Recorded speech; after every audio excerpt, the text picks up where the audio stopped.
Professor, can you explain what these spatial anomalies are, please? Recently, they've been appearing in Lincoln City. To put it simply, they're mirages.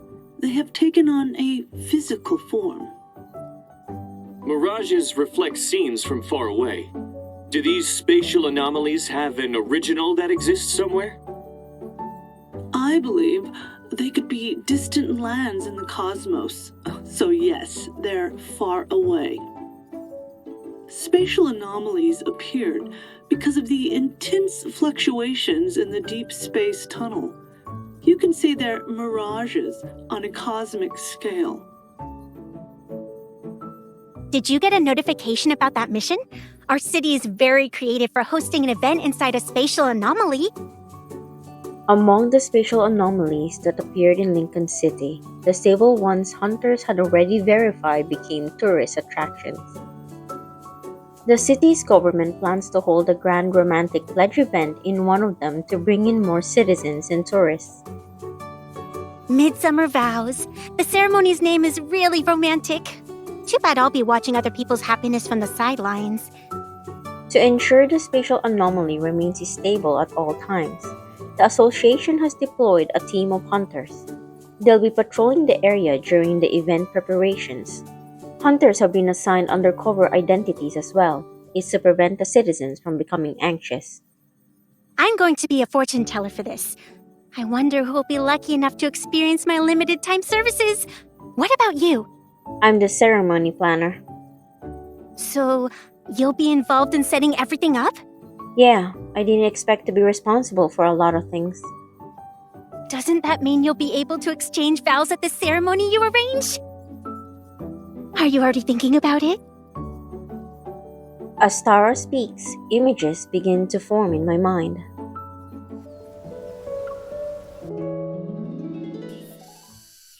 The blazing sun shines as the rhythmic chorus of summer cicadas rises and falls.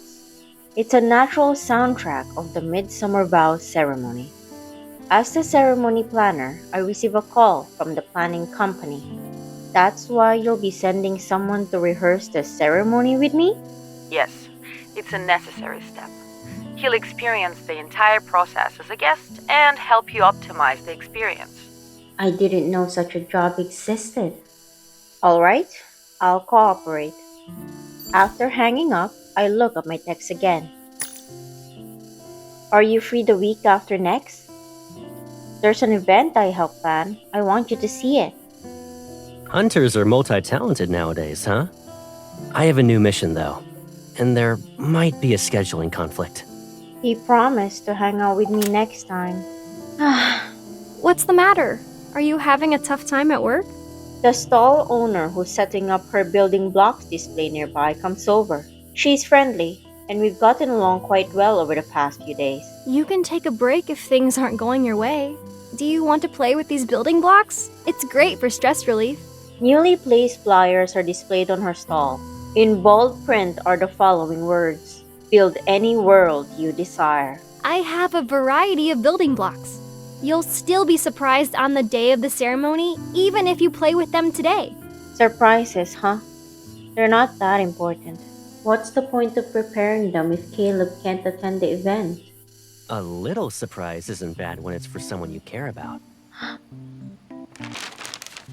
A hand picks up the flyer from the stall. Shocked, I look up. The person who I thought about is standing before me. Hi, miss. You're the ceremony planner, right? The company sent me to help you test the activities and rehearse the ceremony. It's to make sure the guests have the best possible experience. I'm Caleb. It looks like we'll be seeing each other a lot for the next few days. I pull Caleb aside to a more secluded spot. What's going on? What about your mission? This is my mission. It sucks the ceremony planner I'm supposed to work with doesn't believe me. While speaking, he pulls out a piece of paper, and with an exaggerated air of professionalism, he writes down some things. The ceremony planner doesn't trust the experience officer. 1 point has been deducted. I take the paper from him. Sure enough, there isn't a single word written on it. What kind of event planning company has enough fame to make a colonel do rehearsals? The one that has you working for them. Tell me the truth. Otherwise, I'm revoking your couch privileges at my place. Now that is a terrifying threat. Someone else was supposed to show up. But getting them to take the day off is easy for me, you know? My job is to be a colonel, yeah. But the real Caleb wants to spend time with you. You're getting better at giving me surprises. I made you unhappy for 2 days. I'd like to ask for an opportunity to apologize and make it up to you. He ruffles my hair and pulls out his phone. On it is a restaurant reservation for tonight. He even knows which restaurant I wanted to go to. Ahem. Your request has been approved, but we need to complete our work first. No finished work, no dinner. You're more of a colonel than I am. Alrighty, I'll carry out your orders.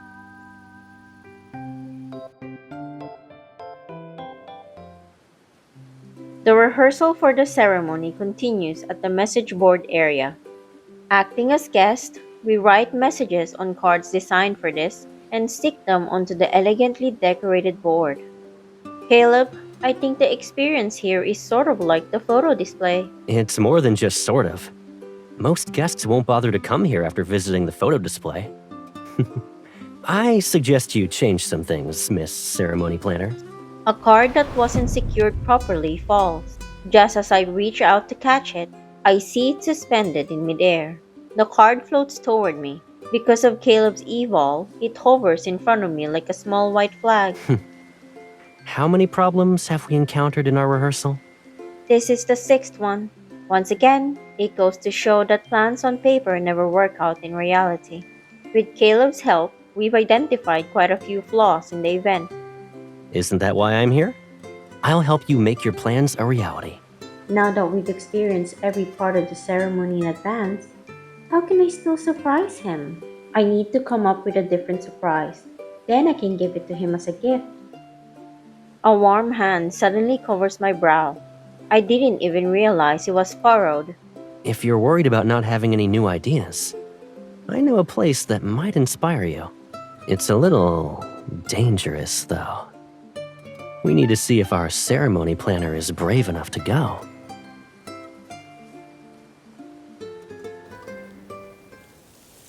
Caleb brought me to one of Skyhaven's guard stations. As the sun sets, we stand at the edge of the canyon. Clouds swirl below our feet. Skyhaven has spatial anomalies too, huh?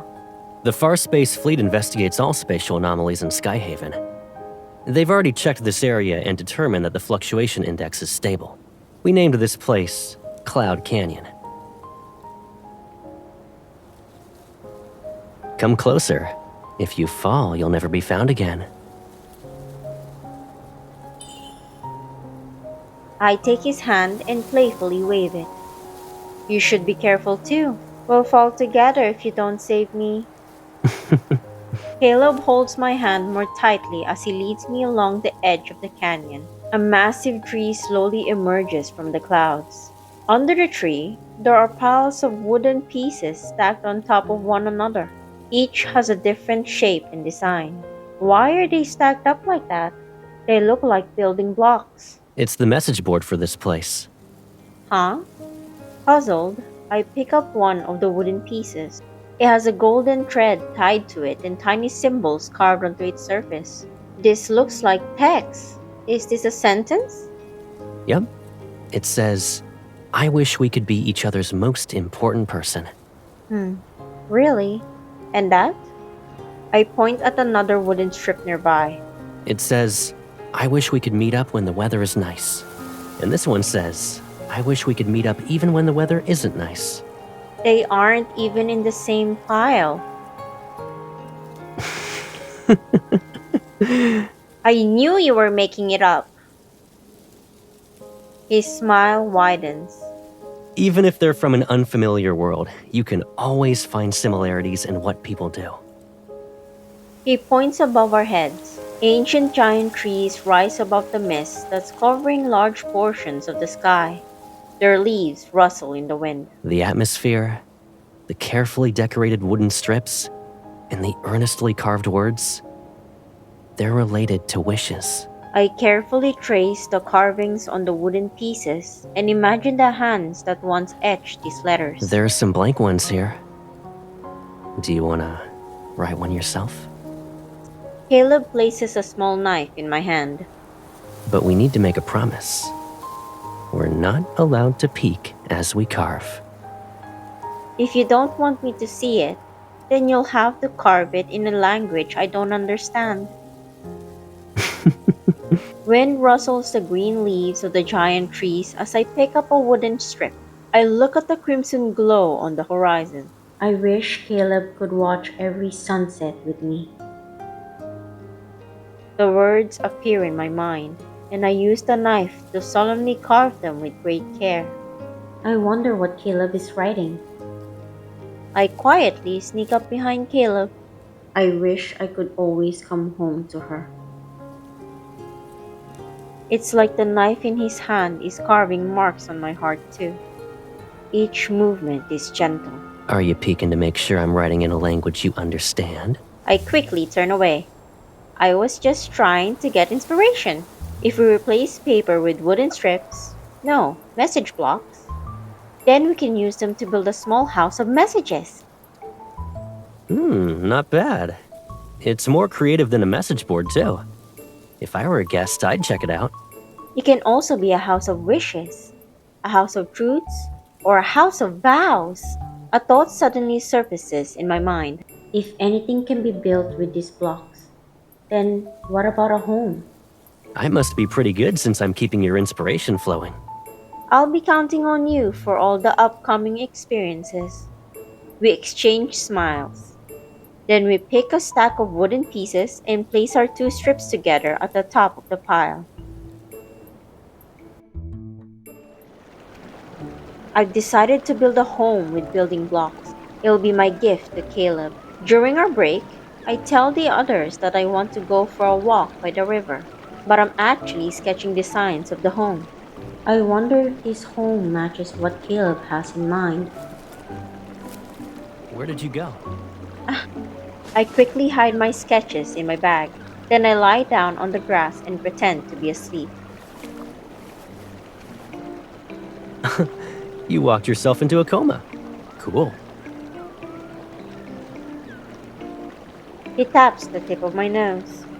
I'm the one rehearsing everything while you watch from the sidelines. How are you tired? That's because I'm actually doing all the mental work. Afraid of moving, I keep my eyes closed. The warmth on the tip of my nose slowly slides toward my cheek. You're sleeping so well. I bet I could do anything and you still wouldn't wake up. Should I draw a funny face on you? If you're okay with that, keep your eyes closed. I resist the urge to open my eyes. Oh no, I don't have a pen. It's okay. Your bag has one last time I checked. My sketches. I quickly pretend to have just woken up and let out a yawn. You're awake. Why didn't you wake me up? Were you planning to do something while I was asleep? That's your response? You really know me like the back of your hand. I was planning to prank you, but when I saw your hard work, I couldn't bring myself to do it. He turns. Then he waves a stack of papers, the sketches from my bag, and a pen. I saw you were designing a house of messages, so I added a few touches. You don't mind, right? He thinks it's a house of messages. Phew. I don't mind. Since you're the one who'll be experiencing everything, your opinion is very important. What do you think the design should be? My idea was a cottage that feels like home. I think adding a loft would be nice. Caleb quickly sketches out one. We can also put some potted flowers on the windowsill. Ta-da! Do you like it? With an exaggerated display of seriousness, he picks up a small flower on the grass and asks me, "Does it really matter?"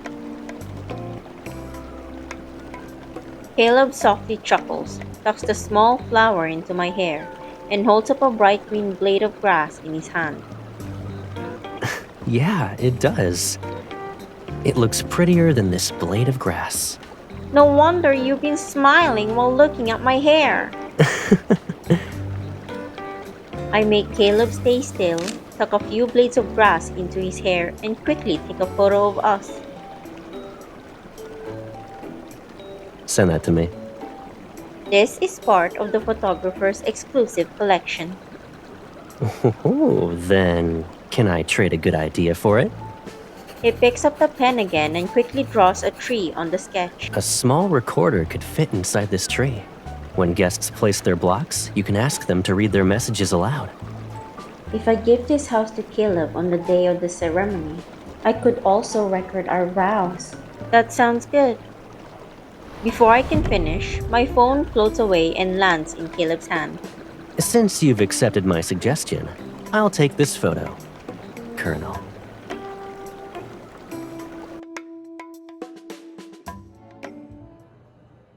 While preparing blocks for the ceremony's House of Messages, I secretly craft my own house based on my design. After I'm done with my work, I ask Caleb to accompany me as I buy a small recorder that will be placed inside the house. I'm sorry, but we've just sold our last one. It'll be some time before we get a new stock. Would you like to give us your address? I can ship it to you as soon as it arrives. Can we get it before the ceremony? Caleb pats my shoulder. It's okay. Even if there isn't a recorder, your House of Messages will be missing one feature. It won't make that much of a difference. But I also have my own house. Or we can try asking other places. I've already checked several stores, and none of them have one that's this small. If we can't get it in time, I'll just have to accept the reality. It's fine. There are lots of other fun things to see here. I'll show you around. He leads me to a machine with a large screen and connects cables to the side of the display. Give me your hand. I do as he says, and a small magnetic disc is placed on my wrist. While I look at my wrist, he slips a pair of headphones over my ears. Is this my heartbeat? Caleb hands me another magnetic disc. Then he holds out his wrist to me.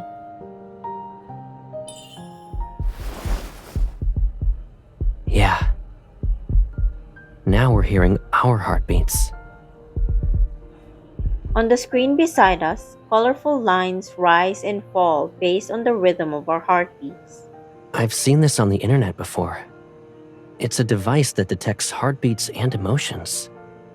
I wasn't expecting the store to have one. Look, my heartbeat is orange. Yours is blue. What do the different colors mean? Caleb taps my forehead. It shows that when you said everything was fine, you were actually a little unhappy. I remain silent, but the line representing my heartbeat speeds up by a beat. You're not gonna guess mine. Yours is normal. Look again. Caleb moves closer to me, and I can see a tiny reflection of myself in his eyes. You still don't know? I can already see what's in your eyes. The people who will be attending the ceremony. Those guests being the reason why you're putting a lot of effort into designing building blocks and preparing surprises. But I'm not there. At least, I don't stand out in the crowd. Caleb, why do I smell the scent of jealousy?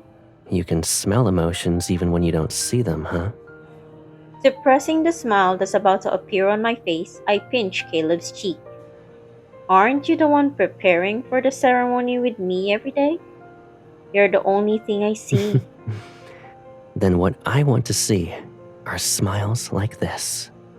His finger gently touches the corner of my mouth. My involuntary smile is no longer hidden. Do you feel better now? Yeah, but I think this device is lagging. I point at my heartbeat line on the screen. It's still blue. That's weird. Let me fix it. Caleb takes out a small remote and presses a button. The blue line immediately turns orange. Now it's the same color as his. Looks like I'll have to switch it to an angry red soon. How are you going to make it orange again? That's not difficult. After all, what makes me the happiest is being able to make you happy. He leans down to hug me.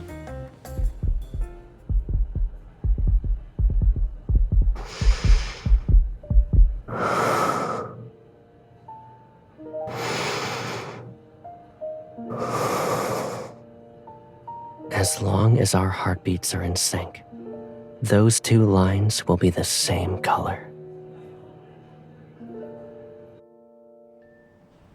The day of the ceremony draws near. I've completed my model house made of building blocks and prepared an invitation for Caleb. I wanted to give him the invitation while watching the sunset. Unfortunately, I was greeted by cloudy skies in the afternoon. My plan was almost ruined. Holding the flowers Caleb gave me, I sit in his private aircraft. I thought I wouldn't be able to see the sunset today. Now I get to watch it from above the clouds for as long as I want. Caleb, you really know how to do magic tricks. We're chasing the sun, so we can watch it for a while. The orange-red light spreads across the horizon, and up here, in the boundless sky, it feels like only Caleb and I exist in this world. You only talked about watching the sunset. You never said you'd bring me flowers. I see my colonel needs me to report everything. Okay, I'll give you a status report. Colonel, I'll be switching this to autopilot mode. He presses a few buttons and his freed hand quickly holds mine. Back when I was studying at Skyhaven, I knew I'd be seeing you soon whenever I saw the sunset.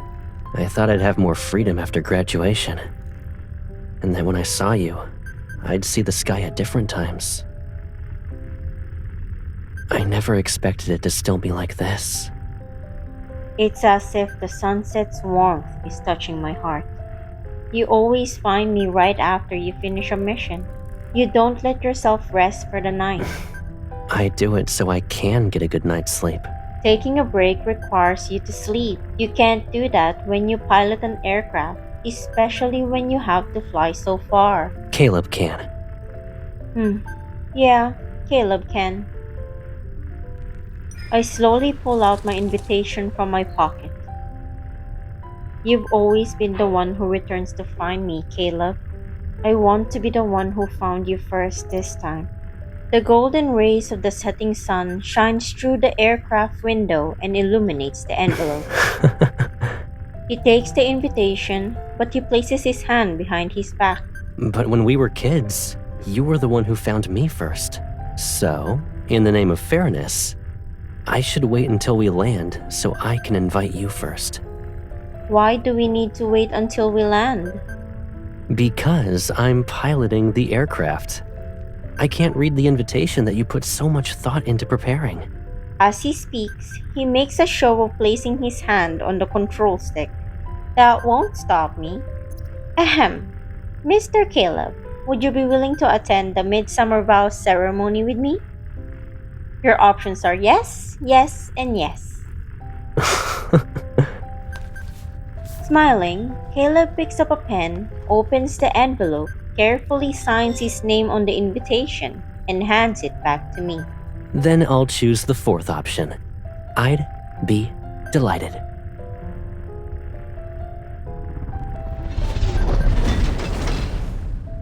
As the sun descends below the clouds, Caleb makes the aircraft land. I take out my phone to capture the moment, and a card suddenly falls from the bouquet. If you want to attend the Midsummer Vows ceremony with me, Then please accept this.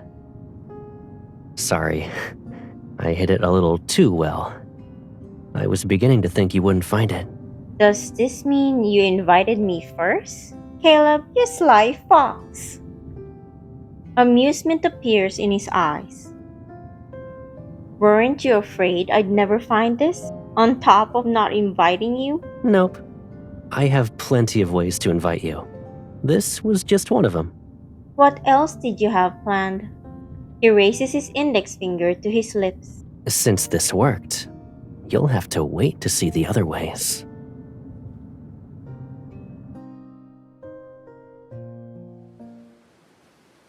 On the day of the Midsummer Vows ceremony, I'm at the venue before Caleb arrives to confirm the final arrangements.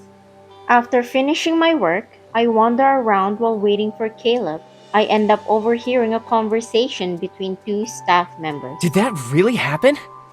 Yeah, he paid for our flight and hotel reservation so I could take my girlfriend on a trip. He's covering my rehearsal shift too.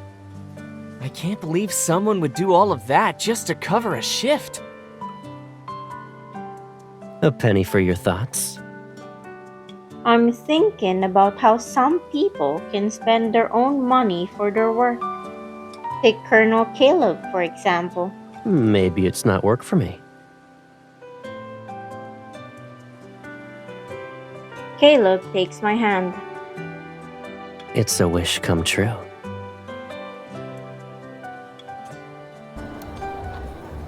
Warm golden lights dance across the bell of vows. They make the summer afternoon brighter and more radiant. And just like every summer before this, I'm holding Caleb's hand in midsummer. Caleb, I need to tell you something. When we were at Cloud Canyon, I took a peek at your wish. I pull out a transparent gift box I prepared. It contains the building block house we designed together. This is for you. So I didn't help design a house of messages. It was our home. Or to put it more simply, it's a home where you can always see me. In front of the house, two toy figurines are holding hands, just like us. Caleb, for a long time we've supported each other. But if that's all we'll ever do, then I can't say I'll be satisfied. The lively sounds of the ceremony continues, but they can't intrude into the private world between me and Caleb. Caleb accepts the gift box. Good thing there's no heart rate monitor here. You'd get enough material to tease me for a lifetime. I can hear it this way as well. He places his palm over my hand, and our fingers intertwine. In the past, I thought being by your side was my reason to stay with you forever. I was grateful to have a justification that let me be part of your life. But sometimes, I feel like I need more than just being by your side. What about now? Is this good enough for you? I believe I've found the perfect answer.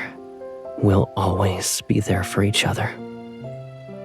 And I know there's more than that. The gift box in his hand floats in midair because of his evolve. Meanwhile, an unfamiliar green hovers before me. It's a building block with a brown trunk and green foliage.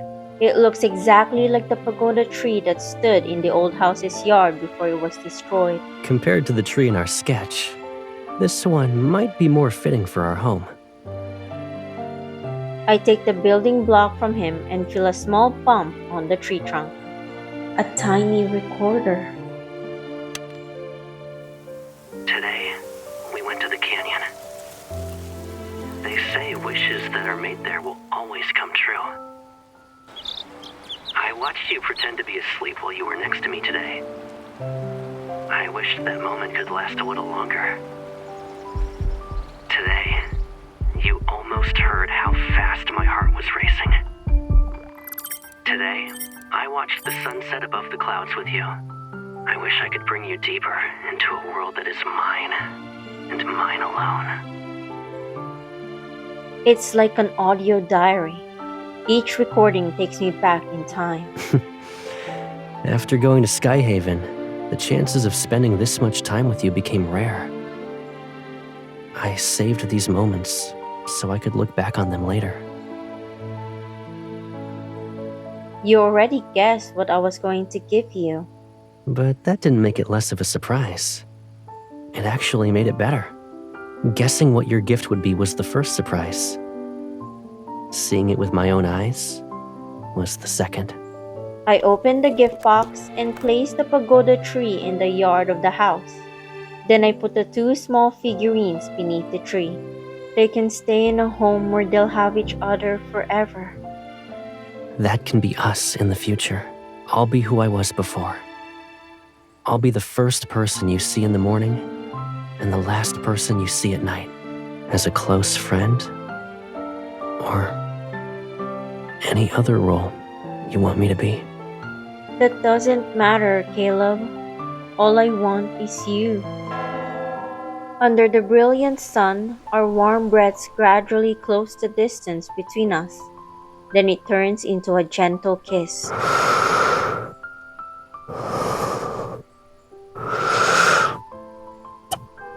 The sunlight seems to transform into a bell's tolling.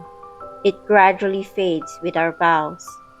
Summer is long, and so is our future.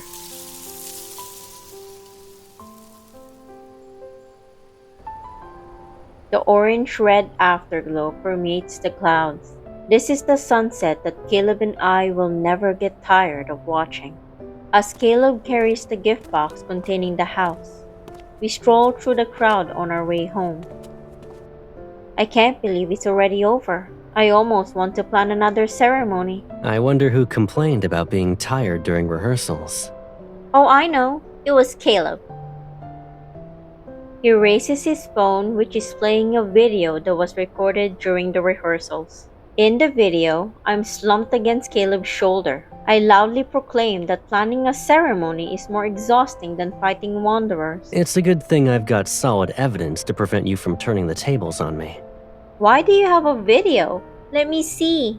I take his phone and notice that Caleb's lock screen is now the photo of us on the grass. Well, do you think my grass pairs nicely with your flower? Is it only the flower and grass that go well together? The answer to that question couldn't be any more obvious. Caleb wraps his arm around my shoulders and takes back his phone. He switches to the camera, presses the record button, and points it at us. In the frame, a warm radiance surrounds us. Do you see it? We're also matching. It's even better than the scenery.